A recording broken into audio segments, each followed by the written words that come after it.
being with us today, ladies and gentlemen. I am excited to talk about our partnership with the Attorney General's Office, as well as DEA, the Highway Patrol, Hillsborough Sheriff's Office. We work together to go after the people that are trying to spread poison to our children in and around this state. And let me give you a brief overview, and then I'll turn this over to General Bondi. Operation Hoodoo Voodoo wrapped up, and we met with you last March. And as a result, that was a HIDTA task force with the Sheriff's Office, DEA out of Orlando, obviously the Florida Attorney General, and the Lake County Sheriff's Office. At that time, we intercepted 44 pounds of meth. We arrested 13 suspects. Out of that seized thousands and thousands of dollars of drug money. In addition to that, we continued on with our investigation. Today we're announcing, as we wrap up, Operation Deja Vu. It's kind of a family affair, and we have, as we've gone through these investigations, there's common denominator here, that we have folks that are actively involved and continue to be actively involved in the narcotics trade that is based here.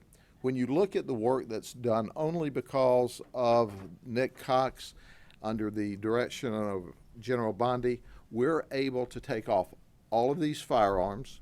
We took off in the two operations a total of 178 total firearms.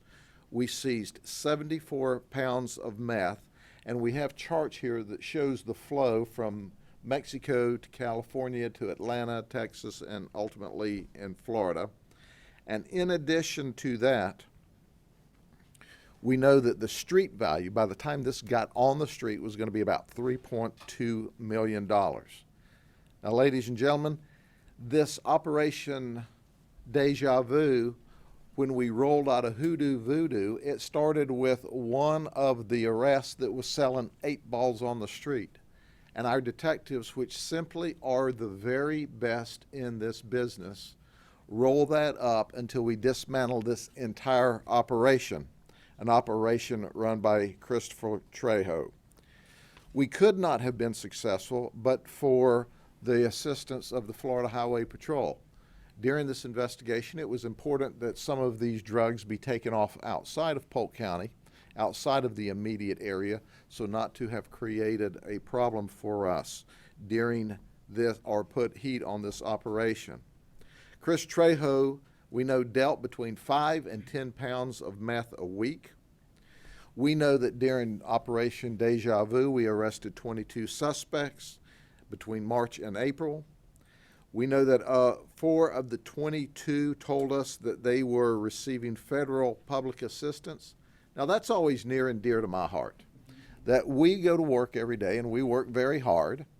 And while we're working to pay our taxes, both federal and state, then these folks get federal money and federal assistance and stay home and don't work and deal drugs. It drives me absolutely crazy. As a result of our work in this particular operation, beginning April 15th, our detectives served 9 search warrants, 7 in Polk County, 2 with the assistance of the Hillsborough Sheriff's Office. In this particular operation, we took 30 pounds of meth with a street value of approximately $1.3 million. We seized $92,000 in currency, and 72 of the 178 firearms that were seized were taken during this particular operation in just 2 days. Now, one gun that's of particular interest is a Uzi that we talk about. It's a gun where you just spray and you pray. It is a dangerous gun. It's what the drug dealers use to protect themselves from each other. There's one person that we're still looking for. It's Fernando Tejeda. Here's what's interesting. He ran out the back door into the swamps. And the last time we saw him, and we chased him all one night, and there was sighting of him the next day, he was in his boxer shorts as he sought to elude us. We still need to know where he is at this time. We have an organizational chart here, and it will show you everything from our major suppliers that we're bringing it in to our street level dealers and how it was getting to the street.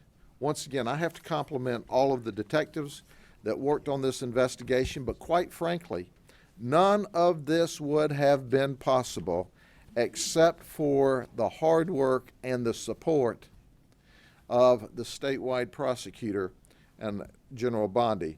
I'm going to turn the podium over to the General at this time for her to further discuss this case with you and to tell you that none of these guns will be used to shoot citizens in our community by bad guys because we took them away from bad guys.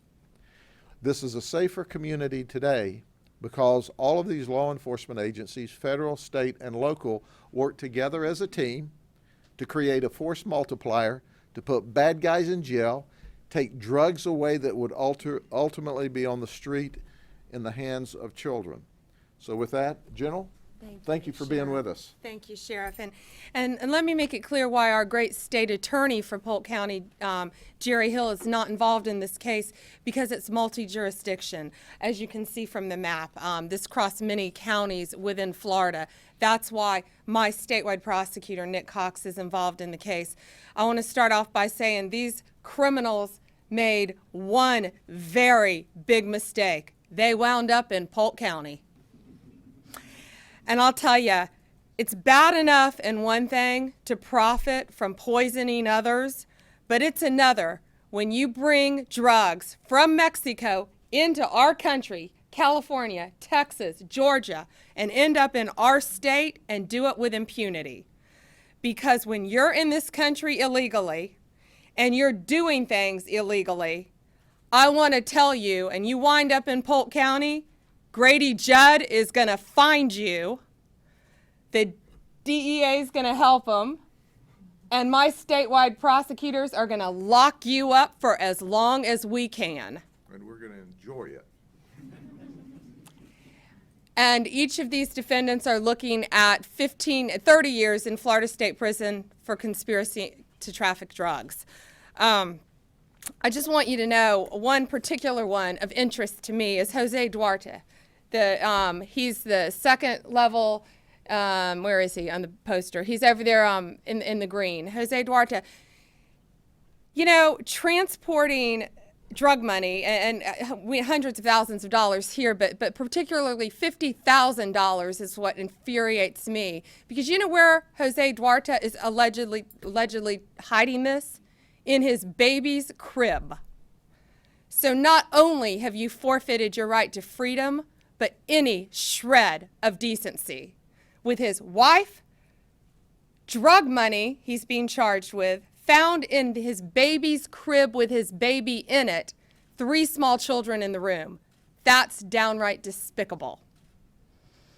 This is just one more example of why, as Americans, we cannot feel safe within our country until we secure our borders. Thank you.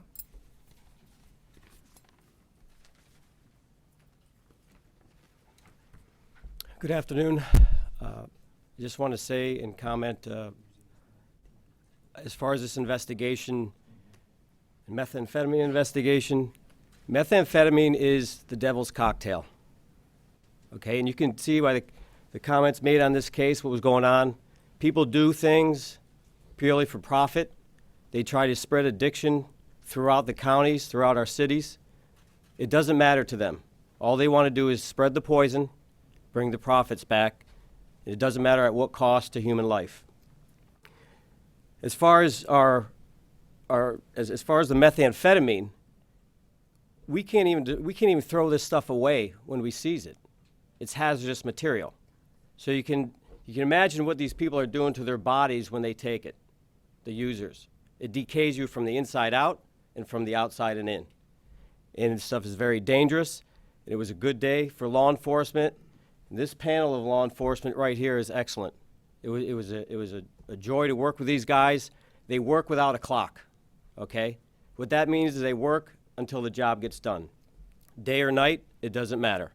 While everybody's sleeping, safe in their homes, These people are outside doing the job and getting this stuff off the streets. And they should be commended for that. They work hard, and they make a lot of personal sacrifices to their families to make this place a better place and a safer place. As far as these individuals moving this stuff, and you see it's coming up from Mexico, these methamphetamine labs are the size, about half to 3/4 the sizes of a Walmart, these super labs. They're putting these shake and bake meth people out of business so they can pump out more and more and cheaper. Okay, their goal is to get people addicted so the money keeps coming and they keep making money. So when you're talking to people, when you're talking to kids, when you're talking to your children, please make sure they know the dangers of methamphetamine and drugs and make sure they don't use it. When you hear just say no, this is absolutely just say no. Run from this stuff. It's poison. Questions?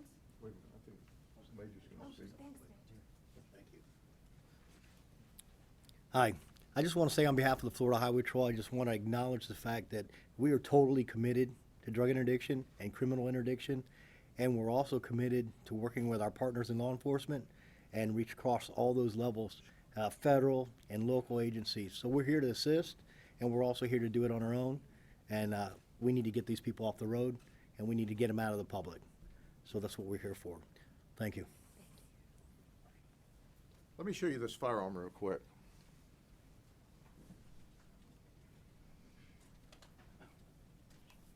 Look at the magazine on this.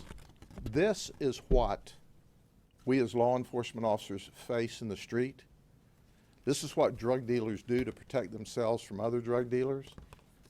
For those of you who don't recognize in our community how dangerous a job our drug enforcement detectives and our deputies and all law enforcement officers have it, this is what they face in order to keep you safe every day. And General Bondi, you want to come up? Questions? Is that an Uzi or what is that thing? Mac 10? This is a 9mm carbine with a banana clip. Which one's the Uzi then? This is what we refer to as a Uzi. I'm really fascinated by the fact that these drug operations have gotten so large. I think you refer to them as super labs. Is that the trend where they're getting bigger and bigger, and how can they get that big without being detected? And can I give you an analogy on that too? We saw that with the synthetic drugs. Remember what was happening? First, they were all being imported from Asia, and it became so profitable that they started making these labs right here in our state, actually. But it's like the special agent said, they're driving the costs down, and that's why they do it. They make mega labs because they can just make this poison. I mean, look at the quantities. I mean, look at this. A total of what, 74 pounds, is that correct?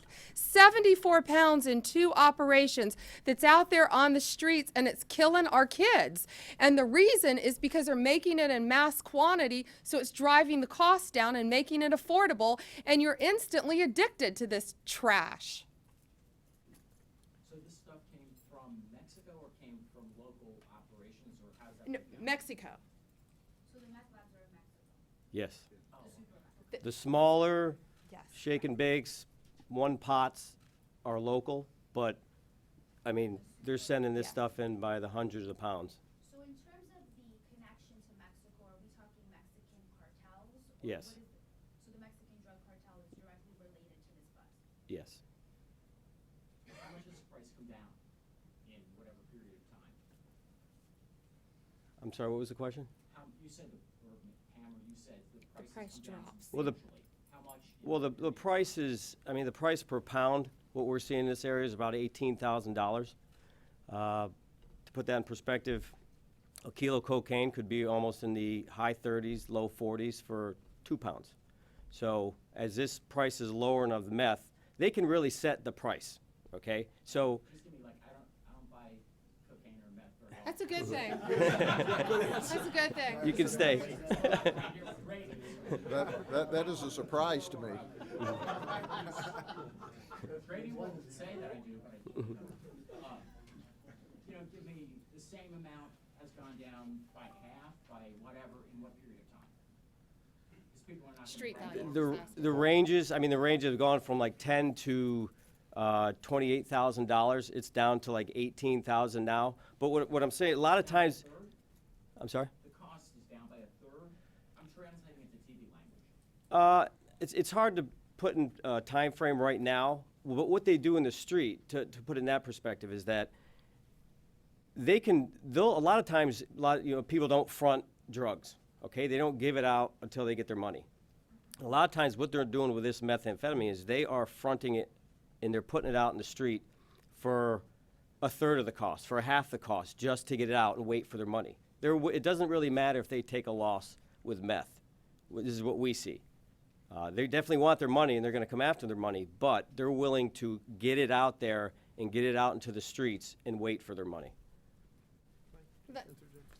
Yeah, just to, what Agent in Charge DiCaprio and the General, I think, are saying is this is economics 101.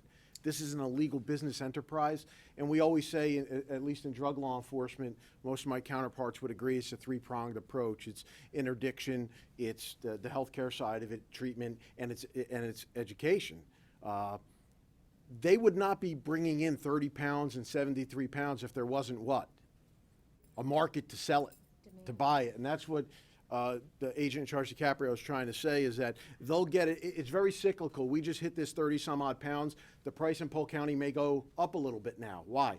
It's harder to get. It's basic economics. And then when another group steps in and takes over for them, like Deja Vu took over for Hoodoo Voodoo, then maybe it goes back down again when they're pumping in 40 and 60 pounds at a clip.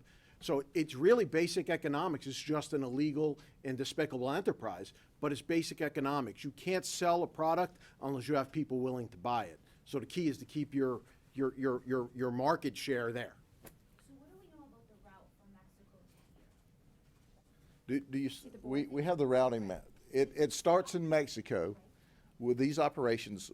It was going to California.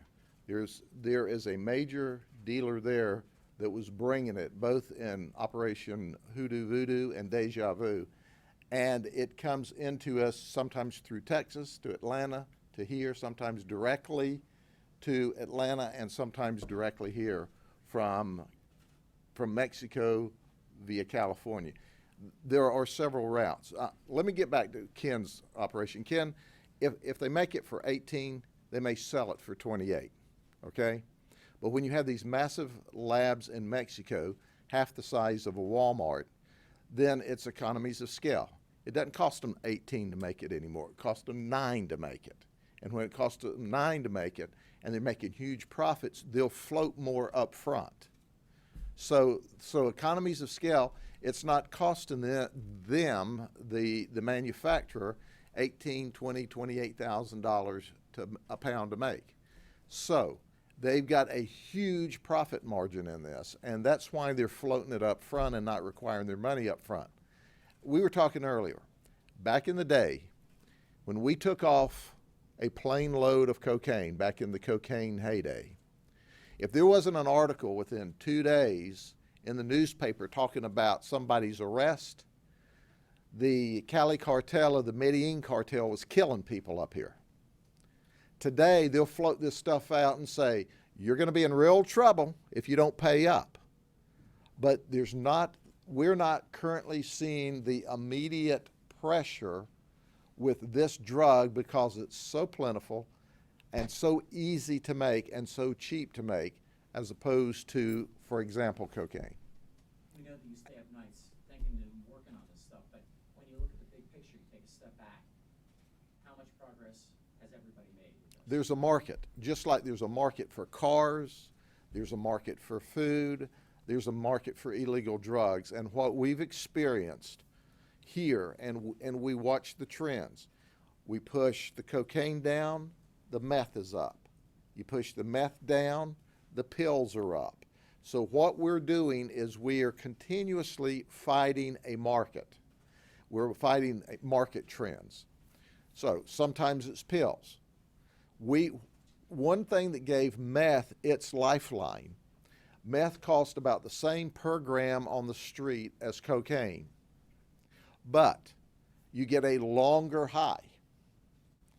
Now, meth currently is easier, cheaper to make than cocaine because it's a chemical mixture. You don't have to go out and get the coca leaves and process all of that, which limits your supply to how much coca leaf you have and the process you have to go through. With meth, it's a chemical compound. You just keep mixing it and keep mixing it. And we're not with the old P2P base where it took really good scientists to do this. This now can be something as simple as if you can build a cake from scratch, you can make meth. And let me General. take it. You had mentioned about it traveling. If you look at that map around the country, which is interesting because one thing I want to say that I think was stressed was look at all these agencies represented in this room today. And I can tell you my counterparts throughout the country cannot believe how well we all work together here in Florida. State, local, federal, law enforcement agencies. We work great together. I was contacted last year by Kamala Harris, my counterpart, the Attorney General of California.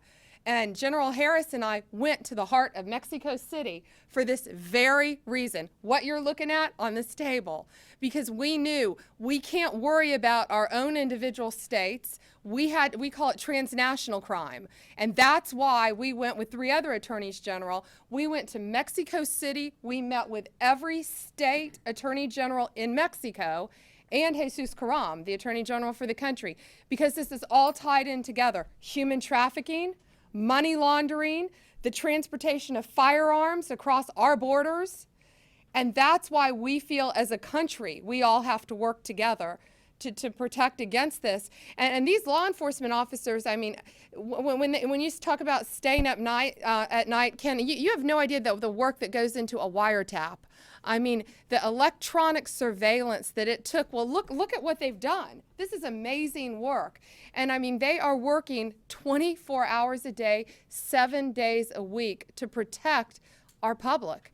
And that's what it takes. And you would used to what, a pound of meth was a huge seizure. And now in these 2 operations led by Sheriff Judd, we have 74 pounds of meth. Look at that picture. I mean, look how many kids that could kill. Any other questions? Thank you all for being with us today. I want you to remember one thing. It's Friday. There's only 2 more work days until Monday. See y'all later.